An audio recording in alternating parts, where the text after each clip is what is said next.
Hello everyone, this is Sanket Humne and Roshan Joseph reporting live from the EXTC department LTCOE in conversation with Assistant Professor Mrs.Nandini Nag. Hello. ma'am. Hello, ma'am. So, ma'am, what do you think about entrepreneurship? See, as a teacher, I would like more and more of my students go for entrepreneurship because that will create more employment, and one day will come when this employment issue will not be there, because one burning issue of ours is employment. We don't get much employment, and student remains unemployed. So if our students only becomes employers, then automatically they will create employment, and our students will only get absorbed in those companies. So, ma'am, you are in favor of entrepreneurship Yes, I am basically. totally. I'm very positive, and I'm totally in favor of entrepreneurship. Yeah. Now, what should an ideal student do? Should he go to the industry, gain some experience, and then start his business?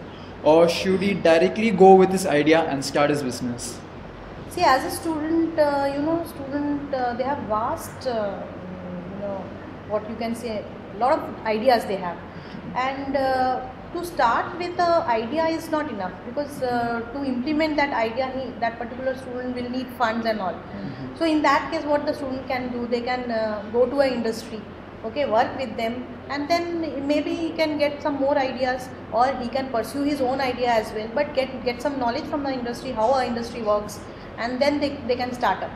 I'll tell you one instance where I knew one person who used to work in a beauty parlor, okay, and then subsequently she opened a beauty parlor of her own.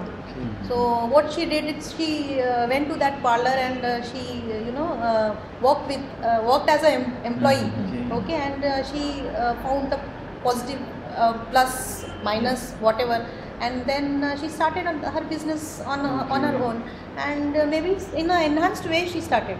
Okay. Now, why didn't you become an entrepreneur? That is a good question. See, from the beginning itself, I wanted to be a teacher, Okay. because as you know, this is a very noble profession, and by being a teacher, you can create entrepreneurs. I mean, you can support your students, you can provoke them to be entrepreneurs. So my aim was to be a teacher. I am a teacher now. Okay. Fine. Now, how can college curriculum help students be a successful entrepreneur? See, the college curriculum, apart from studies, it is generally having a lot of workshops conducted, then cultural activities conducted, technical activities conducted. So more and more of workshops, more and more of technical activities, more and more of you can have some curriculum where you can give some award to a best idea. Okay, such type of events if you conduct, then more and more students will come up with ideas. Okay, so that way the college can help students to pursue their ideas. If some student comes to you, like having a business idea, then how will you guide him? See, as a student may come to me, whether ma'am I can pursue my ideas. Yes, I would always support that particular student, and I would like to guide him, to go to a particular financer or go for sponsorships, even because otherwise, apart from support, financial support, if that particular is asking for, I may be or may not be in a position to provide that. But yes, that kind of an enhancement of ideas I can, give him. Now, most of the students who want to be entrepreneurs place their study at secondary point. Is it correct? No. I will never suggest, to keep the studies apart and pursue your ideas. Why? Because your knowledge, whatever. If we say a student is very knowledgeable and he is having ideas, it is directly proportional to your result actually. If a student is not performing well in studies, then it is understood that that particular student is having technical ideas, technical knowledge. So automatically, even if he is having some idea, he will fail where to implement that particular idea. Okay, so in that case, what happens? He will have the idea, but to implement that particular idea, he needs a person who can help him technically. So it is always better that a student gives priority to his studies because even the companies, wherever he goes for sponsorship or all, they will always look for his, academic result first. So that. Ma'am, but mostly we see that the students who are academically sound, like scoring good marks, are not that good in managerial skills. That is you can say so you what are, we can do what you have some subject called communication skills, isn't it? What we can do is we can have communication skills from first year itself, so that by the time they go out, they are totally groomed.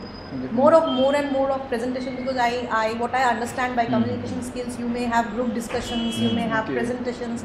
So more and more of group discussion, more and more of presentations. See, in group discussion, it is seen whether a particular student can make his point by making others quiet. So that is one and without getting aggressive. Okay, so you have to be very cool and you have to be very confident about your topic, and you have to place that topic without being aggressive. So that group discussions and more presentations, all that should be done, and you can have this communication skills right from the first year.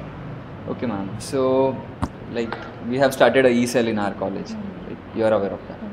So, how do you see the future of ECell LTCOE? When I was a TPO, as I told you, I was a former TPO, and that time we had conducted one entrepreneurship program for 3 days. So first, I would what I can say is, I'm very happy that ECell has started in our college, and best of luck for that particular cell. But then to continue with that cell, you should be conducting more and more workshops. You can ask a lot of entrepreneurs to come and give some ideas how they started, their setup.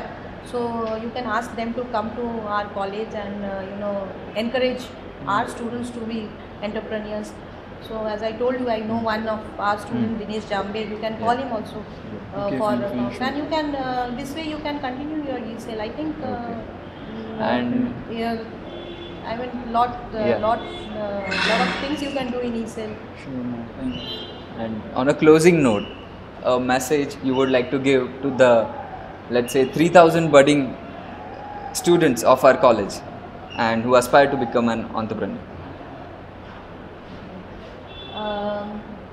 I would like to say that you people are on the right track, because entrepreneurship creates employment, and I want my students to become employers, so that they create employment. And again, you can come to our college and you can ask our students to be your employees. So that way I see a very win-win situation where everything is very positive. And yes, keep it up. This is a very good work you people are doing, and I would like all students to be part of this particular cell, so that they, even if they don't have ideas, they get ideas from others. You share ideas. One student not have funds, the other students or friends can share and can sponsor that particular idea.